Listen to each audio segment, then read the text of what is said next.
wasn't necessarily the main line the main opening I was expecting. Mm-hmm. My opponent was playing Sicilian, French, various other lines of the Caro-Kann, so like c5 on move 3, and this wasn't necessarily my main direction. So I remember that in some lines there was c4. Well, it wasn't this one. Mm-hmm. Already, it's clear that White is not doing too well at this point. White is not doing too well at this point. I should have gone bishop b2, but somehow I wanted to save myself the possibility of developing the bishop on this diagonal. Not the smartest thing to do, because now on my rook d1, c5, black is taking over. As a matter of fact, here my opponent was blitzing moves out, and I was already down maybe 20, 25 to half an hour on the clock. So I wasn't very happy with the opening. And here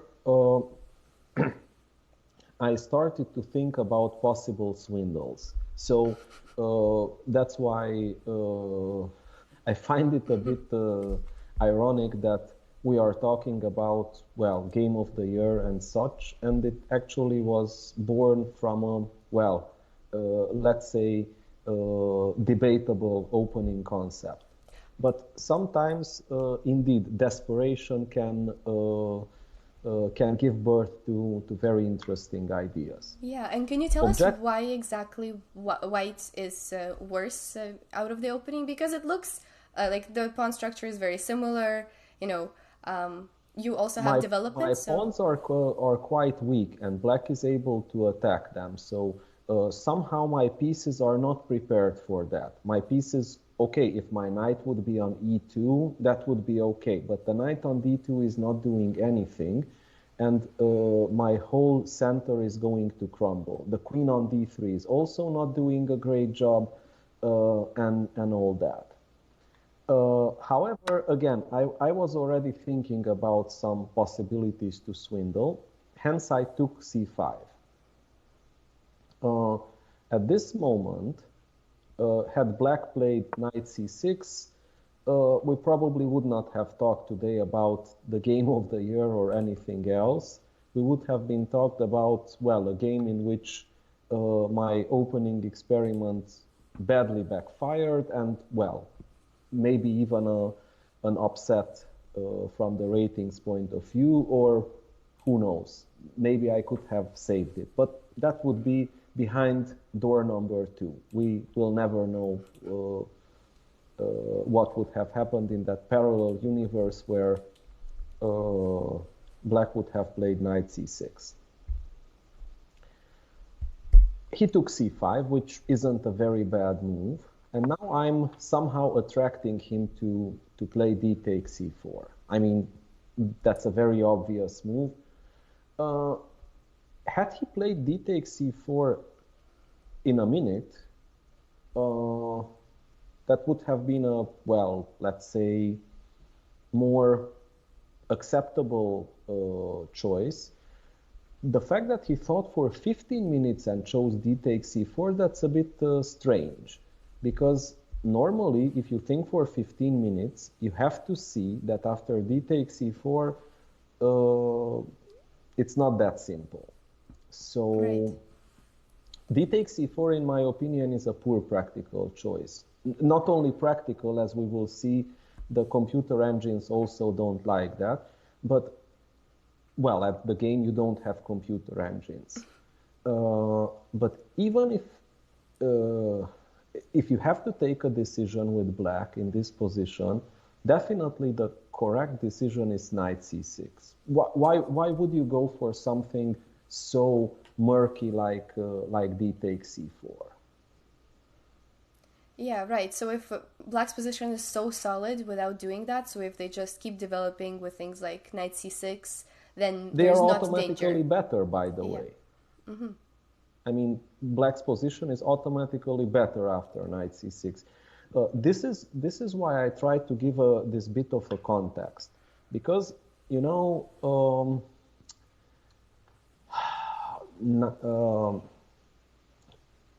black doesn't want to rock the boat. Dynamics is not exactly in black's favor, so black should just cash in on his already existing positional pluses. Do you think maybe your opponent he knew he was playing against the grandmaster and he thought that, okay, if I don't use some tactical opportunities right now, the grandmaster is going to outplay me in a positional way? Which is a strange thing, because this is not even an equal position, this is a worse position. No, I actually think that he himself, being an active player and also a very principled one, he said, he's gonna bluff me with this. I'm not gonna let him bluff me. Mm-hmm. I'm just gonna take the material. Queen takes d8. Okay, d takes c4. I obviously took on d8 in a few seconds, because I remember people calling queen takes d8 a very surprising decision. Well, I don't think this is a surprising decision. This is a normal decision. At this point, I don't even have anything else. I would not play queen e2, right? That's just not possible. So obviously, while I played knight f1, I already prepared the queen sacrifice. Mm-hmm. Okay, I understand it is surprising because, we all have a lot of respect for our queen, and somehow we tend not to want to give her away. But at this point, I get plenty of compensation for the queen. Yeah, and I remember part of our personal lessons and part of JTM lessons, you've taught a lot about material imbalances. Is that type of position that you like to play, or it's just it just happened to appear on the board here, and there wasn't any other?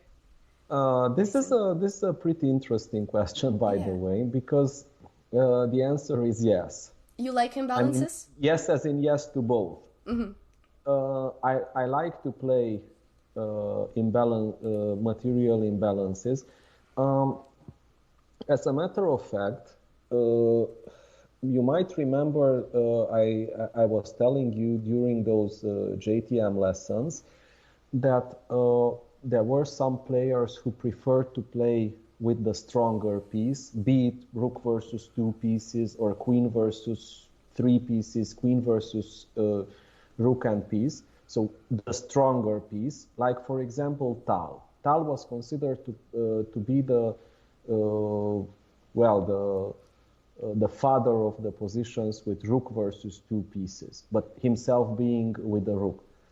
Me, on the other hand, I usually prefer the pieces, so the nominally weaker ones, but which team up together. Mm-hmm. Yeah, it's always very hard to know how to play these positions with imbalances, because not many players get them a lot in right out of their opening, and it's very hard to know what because there's always some exceptions to the rules, right? I remember that I think before the tournament, like 2 weeks before the tournament, I was having a training camp with the Romanian women team, and we actually did imbalances on that training camp. And this was probably one of the first things I told them. Hey, I'm gonna tell you a few rules, but be aware, many of those rules have zero value in practical play, because I actually showed them a position, and the rules are here that you have to do this and that and that, and just for the record, this is how Salgado lost. exactly by respecting the above rules. So he played by the book and lost because, well, concretely it wasn't good. These positions are usually very sharp. Yeah. And very tiny details can make the difference. As a matter of fact, here I played a spectacular idea, but which is objectively wrong. I would stop here for a moment and ask our audience, and you, of course, to suggest a move for white. Okay. I'll see what the suggestions are in the chat and then also maybe combine it with my own opinions. Let's see. Sure. Actually, a lot of people have been saying hi to you and saying that they've worked with you before. There was Diana Mirza who was here earlier. She said she was your student for a long time. That's true. I would like to say hi to her. I don't see the chat as of now, but Yes. Of course I'm saying hi to everyone. But Yeah. okay, my students have a special place in my heart. So of course I'm happy to see them on this stream. There's also Joey Bellissimo who says he met you in 2016 in Slovakia. Yes, happy memories. Okay, let's see the move suggestions. They're suggesting knight to g5, which is an obvious move, but it doesn't seem to lead to anything further with the follow-up. Well, I'll play king g6. If you would teleport this knight to f4, that would be great, but that would be also against the rules of chess.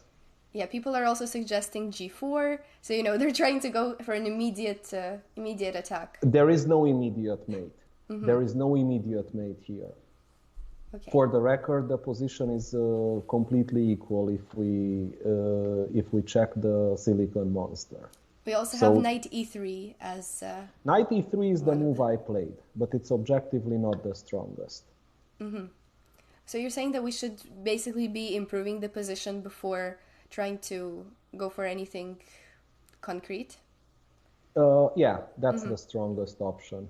Okay. Yeah, so far I don't think anybody has gotten to the right move itself, but at least we found knight to e3, which is the move that you played. And I guess, I will I already know the right move, but for the next ones I will close the board so that I can also guess it myself. Okay, so the strongest move here would have been a very prosaic bishop f4. The thing is that I really need all my pieces here. Remember, we were just saying that these positions are usually solved by having good pieces that cooperate well. Well, you can't exactly expect a bishop from c1 and the rook on a1 to really cooperate with the rest of the pieces. At the same time, and that's maybe as important, if I'm not doing things fast, then, well, after all, black's up a lot of material, has a queen and a pawn for a rook and a bishop. That's not enough. And I guess it's also, the point is not to, put the bishop on a better square. It's more so that the rook can actually join, right? Yeah, actually, this is the thing, that the rook will come either to c1 or to d1. Okay, knight e3 is cool. I mean, you obviously want to exchange this defender. You would be very happy to do that. And at the same time, I had a specific idea in mind. Namely, okay, my opponent played the correct move, queen a5, which is strong. And this was exactly my intention. Now I'm actually threatening checkmate. So yeah, that's a pretty strong threat. Okay, wait, hold on. However, we have to also address the rook hanging. Yeah, the rook is hanging. Yeah, that's true. But even if you would take it, I'm regaining with interest. Yes. So this is losing for black. This is, however, an important line to understand how badly black's king is standing. So it's pretty obvious that for this reason, black's king needs some fresh air. But it's important how one does it. And now black is actually having an advantage if they play the correct move, which is? Well, you move. Well, I'm trying to think. Like, my first thought was moving the knight, because I don't see moving the pawns being useful anywhere around. You cannot move. There's no space to move the pawns around the king, so we have to make some space on f5 by moving away the knight. But where to move the knight? That's a very correct. Yeah, that's the big question. Also, the pawn on e5 is hanging. I'm not sure if that gives extra space. I assume there has to be some tactical reason why that doesn't work.